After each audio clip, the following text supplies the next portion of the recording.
Olá, dando mais uma sequência na leitura do livro do C.S. Lewis, Cristianismo Puro e Simples. Nós iniciaremos agora o capítulo 2, ou livro 2, cujo tema é No que acreditam os cristãos. Ponto 1, ou tópico 1, assim está as concepções concorrentes de Deus. Pediram para que eu lhes dissesse em que os cristãos acreditam, mas vou falar antes sobre uma coisa que eles não precisam acreditar. Se você é cristão, não precisa acreditar que todas as outras religiões estão simplesmente erradas, de cabo a rabo. Se você é ateu, é obrigado a acreditar que o ponto de vista central de todas as religiões do mundo não passa de um gigantesco erro. Se você não é cristão, está livre para pensar que todas as religiões, mesmo as mais esquisitas, possuem pelo menos um fundo de verdade. Quando eu era ateu, tentei me convencer de que a raça humana sempre estivera enganada sobre o assunto que lhe era mais caro. Quando me tornei cristão, pude adotar uma opinião mais liberal sobre o assunto. Qual opinião seria essa? É claro que, no entanto, que pelo fato de sermos cristãos, nós temos efetivamente o direito de pensar que onde o cristianismo difere das outras religiões, ele está certo e as outras erradas. É como na aritmética. Para uma determinada soma, só existe uma resposta certa e todas as outras estão erradas. Porém, algumas respostas erradas estão mais próximas da certa do que as outras.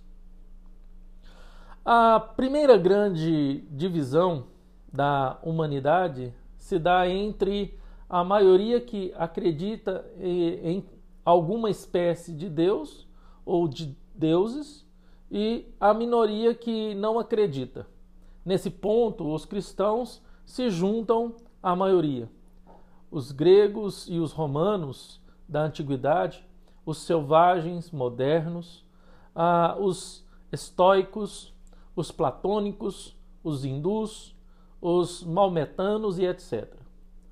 Contra o materialismo europeu ocidental moderno. Todas elas contra o materialismo europeu ocidental moderno. Passo agora à grande divisão seguinte.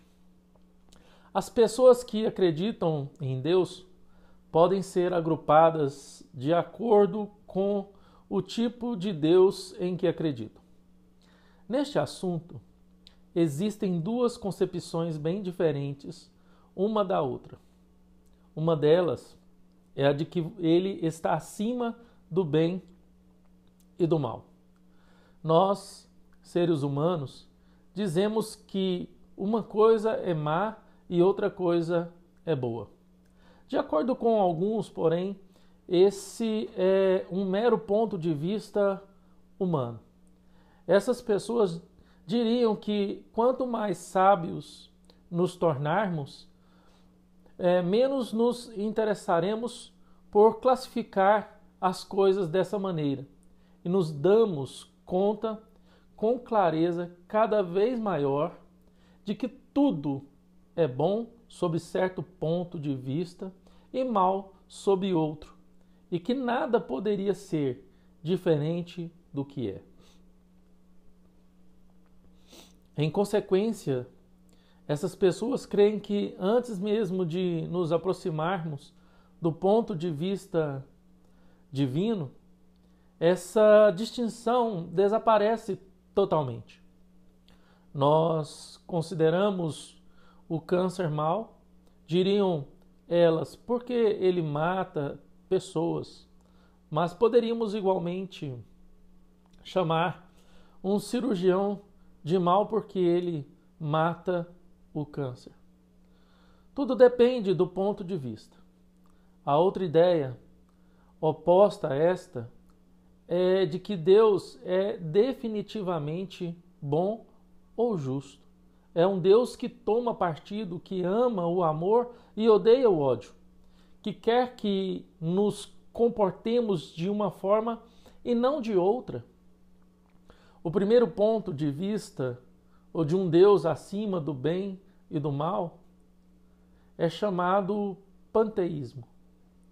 Foi sustentado por Hegel, o grande filósofo prussiano, e na medida em que posso compreendê-los, pelos hindus. O outro ponto de vista é sustentado pelos judeus, maometanos e cristãos. Essa grande diferença entre o panteísmo e a ideia cristã de Deus normalmente traz outra a reboque. Os panteístas em geral acreditam que Deus, para usar uma metáfora, anima o universo como nós animamos o corpo. O universo quase é Deus, de tal modo que se o universo não existisse, Deus também não existiria.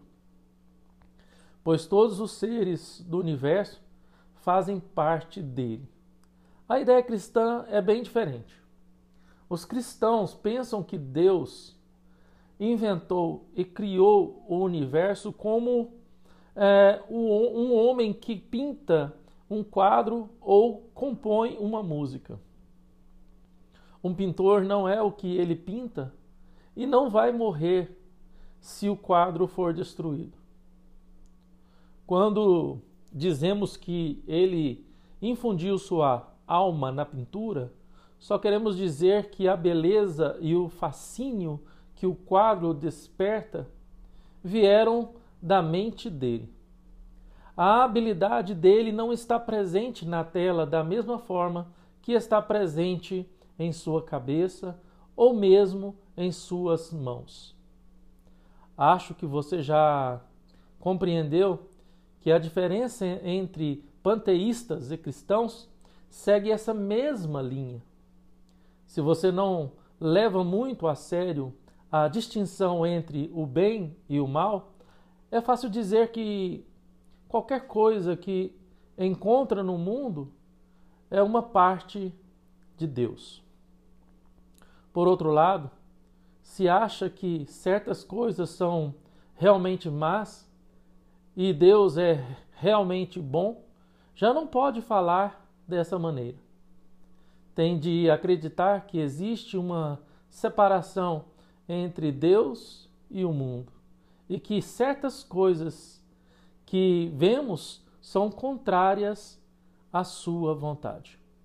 Confrontando com o câncer ou com a miséria, o panteísta pode dizer: se pudéssemos ver as coisas do ponto de vista divino, nos daríamos conta de que isso também é Deus.